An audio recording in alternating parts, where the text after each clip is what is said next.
In this lesson, we're going to be talking about wireless tools.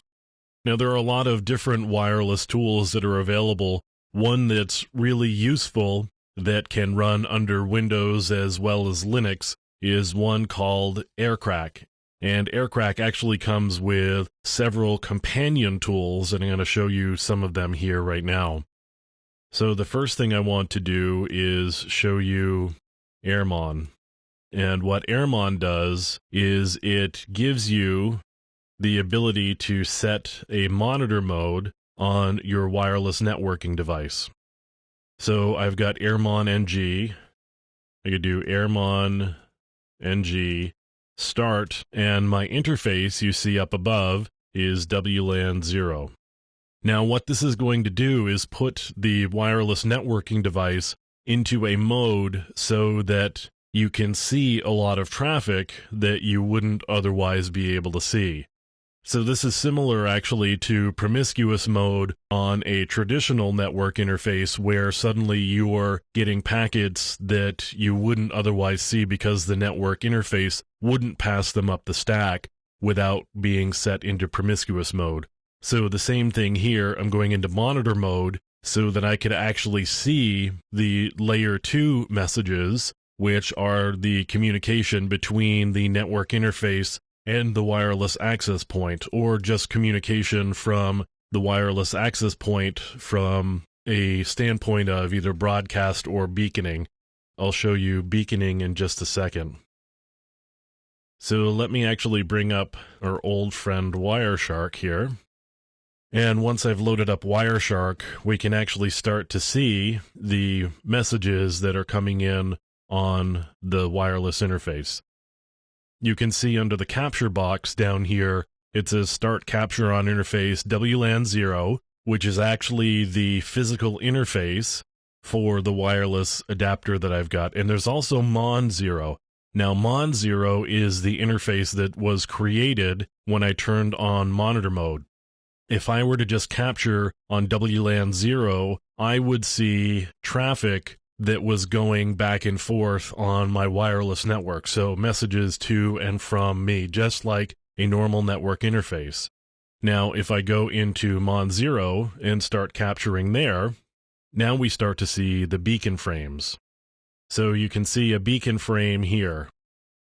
Now, it says Protocol 802.11. 802.11 is the IEEE standard for wireless networking, and there are a number of protocols that are associated with 802.11. Traditionally, you will see 802.11 and then a letter. So there's 802.11a, b, g, n. Those different letters indicate not only the bandwidth that you may be able to consume. So like G, for example, is a 54 megabit connection.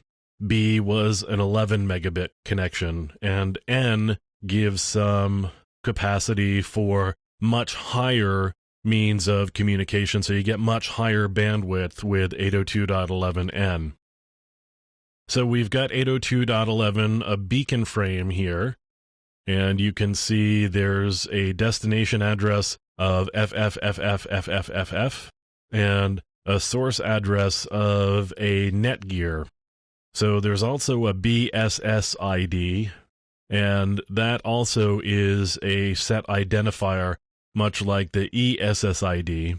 And now I've got the 802.11 wireless LAN management frame, and you can see there's a timestamp there and a beacon interval. We've got capabilities information, so this is a bunch of flags that get sent out. And you can see the transmitter is an access point. Transmitter does not belong to a BSS. And what else have we got? Short slot time in use.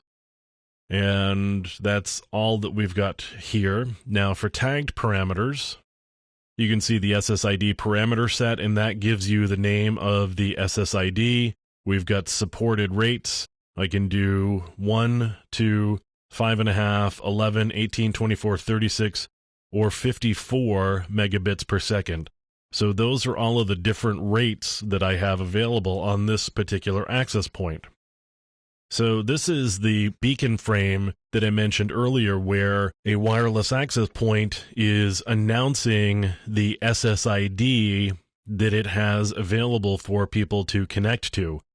Now, the thing you're not seeing here is the other wireless network that I have available here where I am. And that other wireless network has a hidden SSID. In other words, I'm not broadcasting it, which of course is why you're not actually seeing those messages.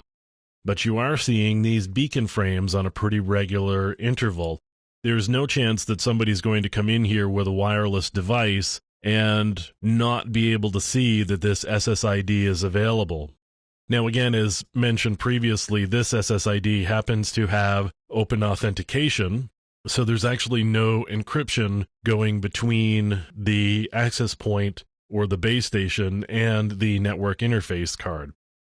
So we'd be able to see all of the communication going across the network between the access point and other stations here. Now, one of the advantages of going into monitor mode on a wireless network interface like this is I'd be able to see communication with a rogue access point, or I'd also be able to see frames that were going across at a layer below where I would normally see. So if I were looking for maybe authentication attacks against the access point, I may be able to see those going on. But going into monitor mode is going to give you the ability to look at things on the network in a way that you wouldn't otherwise be able to see, so that you can see maybe different attacks that are going on. Now, the other thing you can do with monitor mode is I could actually start grabbing packets. So let me quit this. And now I can do air dump or arrow dump. And in this case, if I can get to the right spot here. So I've got arrow dump. And what arrow dump is going to do is it's going to read a bunch of packets off the network. I'm going to say output format is PCAP, and then I want to say WLAN 0. Actually, let's do MON 0.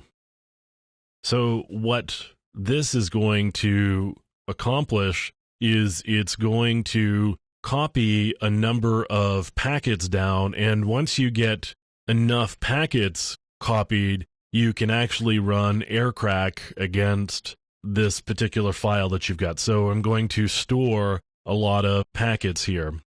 I could run this for several hours and just capture gigabytes worth of data, and then I could run aircrack against it. And with the large volume of data, particularly if you're running WEP, although potentially against WPA2, aircrack could be able to infer what the encryption key is for these packets.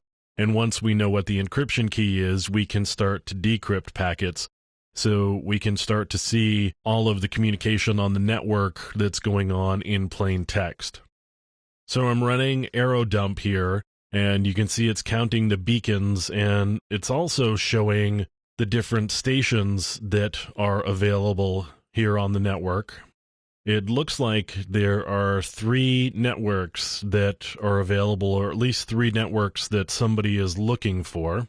This is another use of this particular suite of tools, where you could run this after setting the device into monitor mode, and you could see all of the different probes that are going on in your network. So again, you see somebody is actually looking for this network 09FX03031109, which would suggest to me it's some sort of wireless access point that probably comes with a router, and this is just the default name for the SSID.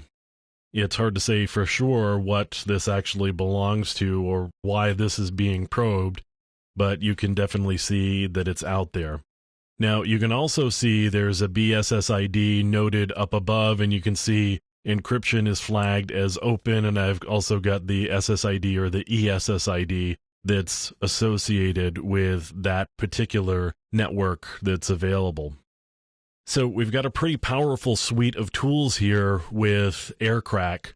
And as I said, it's available for Linux or for Windows. It's open source. You can download it. The only challenge with running this is ensuring that you have a network interface that is actually compatible with AirCrack, and it's a device that you can actually put into monitor mode. So you probably want to look up the documentation before taking a look. Now, there are a number of other tools that are available. This isn't the only one. There's a tool called Kismac, which does some similar sorts of things. It will actually go looking for networks that are available close by. And Kismac is a Mac port of a program called Kismet that runs under Linux, so you could grab Kismet as well. Now, there used to be programs called NetStumbler and some other Wi-Fi analyzers. There's actually a tool called Wi-Fi Explorer that you can use under the Mac, and there are several for Windows that are available as well. And with these, you can actually go digging for information about the various wireless networks that may be close by within range. And again, you can start to see what's going on locally and see whether there are rogue access points that are available that may be providing access into your enterprise remotely without you being aware. So a lot of tools are available for exploring wireless networks and seeing what's going on. And of course, there's also tools that are available for trying to crack encryption on wireless networks, and that's something that you should be aware of as well.